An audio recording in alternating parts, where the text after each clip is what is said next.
Merhaba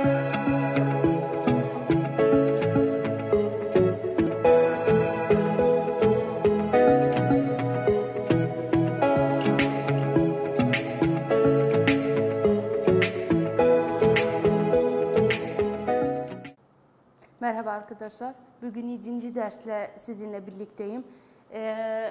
Önceden katsayısının teorisinde kalmıştık. Katsayısının teorisini sizin için yazmıştım. Sana bir x negatif a vereceğim. Bu katsayısını polinomiyalın içine koyacaksın. Yani a'yı polinomiyalın her x'in yerine koyacaksın. Eğer hesapladığın zaman o hesaplamada 0 çıkarsa bu x negatif a polinomiyalın katsayısıdır. Eğer 0 çıkmazsa polinomiyalın katsayısı değildir. Mesela burada bak sana x artı 2 ifadesini vermişimdir. Ama teoride ne demişti? X negatif a. Madem negatif a, eğer pozitif verirsem sana negatif 2 alacaksın. Eğer negatif verirsem sana mesela x negatif 2 verirsem direktman 2'yi alacaksın. Ben burada pozitif vermişim, negatif 2'yi alacağım. Negatif 2'yi polinomiyalının her x'in yerine koyacağım. Mesela burada negatif 2'yi x'in yerine koyunca ne olacak? X negatif 2 üssü 3 olacak. Burada üssü 2 olacak. Burada da aynı şekilde x'in yerine koyacağım. Bu hesaplamayı yapınca eğer 0 çıkarsa bu ifade bu polinomiyalın katsayısıdır. Eğer 0 çıkmazsa bu ifade bu polinomiyalın katsayısı değildir. Öylece cevabını yazacaksın. Şimdi hesaplayalım bakalım. Negatif 2 madem tek çift değil negatif kalacak. 2 2 4 eder. 4 2 8 eder. Burada çift madem çift bu negatif pozitif olur. 2 ile 2 birbirine çarpınca 4 eder. Bu aynı şekilde bu negatifle bu negatifi birbirine çarpacaksın pozitif eder. 5 çarpı 2 10. 6'yı da aynı şekilde indireceğim. Şimdi ne yapacağım? Negatif 8. 2 çarpı 4 aynı şekilde 8 eder. 10 artı 6 16. Daima ilk önce size demiştim hangi işlemleri yapacaksın en baştan beri. Negatif ile negatif birbiriyle toplayacağım. Negatif işaretini koyacağım. 8 ile 8 16 eder. Bu şekilde 16. Bunu negatifle pozitifi birbiriyle çıkartacağım. Çıkarınca ne olacak? 0 kalacak. Madem 0 oldu, bu ifade bu polinomiyalın katsayısıdır. Gelelim bölme işlemine. Çarpmayı bitirdik. Şimdi bölme işlemlerine geleceğiz. Bölme işlemlerinde iki formülümüz var ya da iki işlemlerimiz var ki eğer sana bir polinomiyal verirsem bunu dersem böl. Hangi seçenek senin üzerine kalmıştır? Bölme işlemi kullanırsan ya da sentetik kullanırsan. Eğer sana soruda sentetik kullan dersem sadece o bir işlemi kullanacaksın. İlk önce alalım polinomiyalın yapılan bölme işlemini alalım. Bu polinomiyalı sana vermişim. Buna böl diyorum. Ne yapacaksın? Büyük bölme aynı önceden aldığımız gibi büyük bölmeyi yapacaksın. Bunu burada yazacaksın. Bunu da burada yazacaksın. Şimdi gelelim. X üs 3. X 2'den kaç var? Kaç eksik? 1 eksik. 1 x üs 1 yazacağım. Şimdi 1 yazınca ne olacak? Bunu buna çarpacağım. Bu eksi buraya çarpacağım ve buraya çarpacağım ve buraya çarpacağım. Çarpınca x çarpı x, x üs 3. X çarpı 5x, 5x üs 2 eder. X çarpı 6, 6 eksi eder. Ben burada eksi birbirinden çıkartacağım. Daima eğer çıkartırsam bölmede aşağıdaki semboller hepsi değişecek. Yani pozitifse negatif olur. Burada pozitifse negatif, pozitif olur negatif. Negatif olunca negatif ve pozitif birbiriyle gider. Kaç kalır? Negatifle pozitif birbirine çıkartıp büyüğünün sembolünü koyacağım. Büyüğünün sembolü kaçtır? Negatiftir. 5 eksi 3, 2 eksi eder.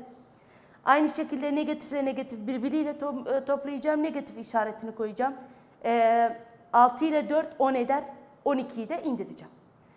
Şimdi gelelim. Negatif 2 eksi üs 2. Kaç eksi üs 2 var? Eksi üs 2'miz vardır. Kaç eksik? Negatif 2 eksik. Burada negatif 2 yazacağım. Aynı şekilde negatif 2'yi yazınca çarpacaksın. Her üçüne de çarpacaksın. Negatif 2 çarpı eksi üs 2 negatif 2 üs 2 eder.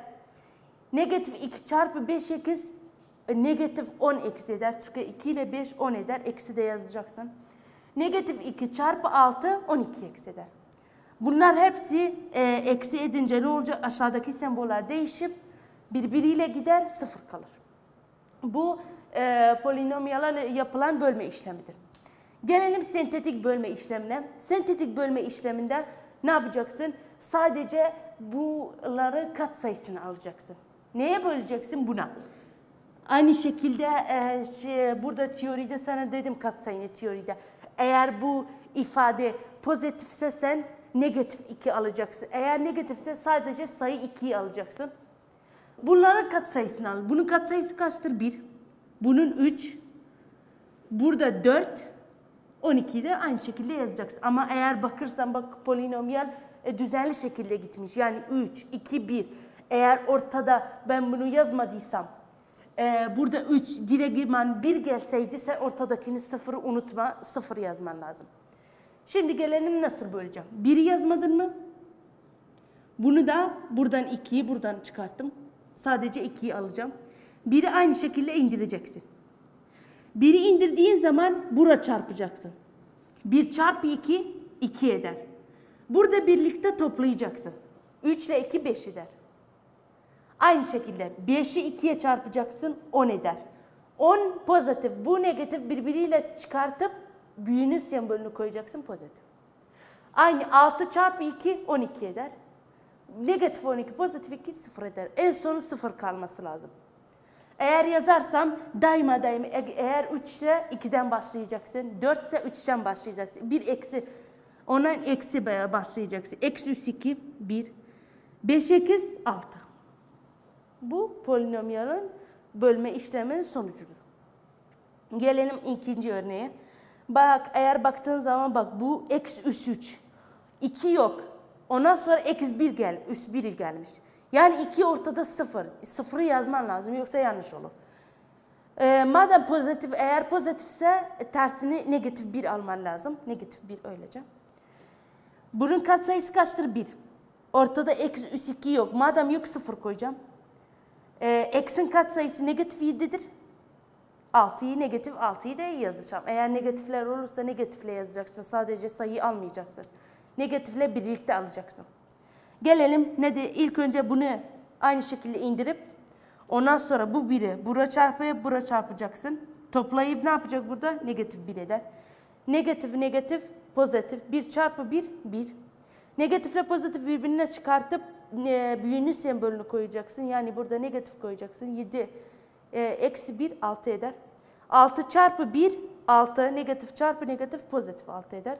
Burada 0 kalır. Madem eksi 3 neden başlayacağım? Eksi 2'den başlayacağım. Negatif 1 eksi negatif 6. Bu da sentetik. Gelelim bölüm 3'te o kadar değerli bir şey yok. Okumanıza gerektirecek bir şey bulmadığım için. Sadece direktman bölüm 4'e geldim. Bölüm 4'te polinomyalı ve denklemler. Yani sana bir denklem bir polinomyal verince o denklemi nasıl çözeceksin? Onun değerini nasıl bulacaksın? Yani burada x'in değerini nasıl bulacaksın? Biz daima çözmelerde ikinci derecede polinomyaller üzerine işlemler aldık, kurallar aldık, çözdük. Burada ama bakarsan eksi 4 var. Daima eğer böyle eksi 4 ya da 3 olursa daima 4 gelir. 4 olursa ne yapacaksın? Bir y oluşturacaksın. Kendi kendine bir harf. Mesela diyelim z olsun, ne olsun. O senin seçimine kalmış. Y o harf eşittir eksi 2 edeceksin. Buna gelip üs 2 edeceksin. Eğer bunu üs 2 edirsem ne olur? Y üs 2 olur. Bunu da üs 2 edirsem kendisinin de üs 2'si var. Ne olur? Üs 4 olur.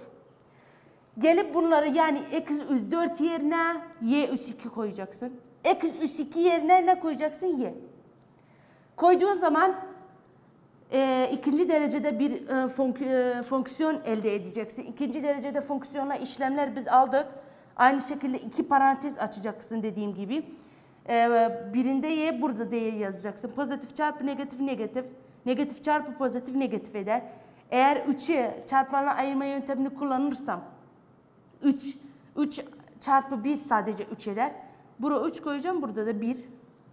Eğer bunu ortasını bulursam negatif 3y. Öbürü de negatif y eder. Buna negatif negatif toplarsam orta çıkıyor. Yani iki parantezi doğru açmışımdır. Eşittir sıfıra. İlk önce bu parantez eşittir sıfıra. Ondan sonra bu parantez eşittir sıfıra. Bu parantez eşittir sıfıra ne olacak? Harfler bir tarafta, sayılar bir tarafta. 3'ü bu tarafa alacağım. Negatif. Bu tarafa alınca ne olacak? Pozitif. 3. Ondan sonra bunu eşitleyeceğim sıfıra. Bunu sıfıra eşitleyince 1'i bu tarafa alacağım. Negatif olur, pozitif. Y'yi bulduğun zaman bu işlemi kendi eski haline döndür. Yani y eşittir neye? Eksi üs 2'ye. Yani y yerine eksi üs 2 koyacaksın. Aynı şekilde burada da y yerine eksi üs 2 koyacaksın.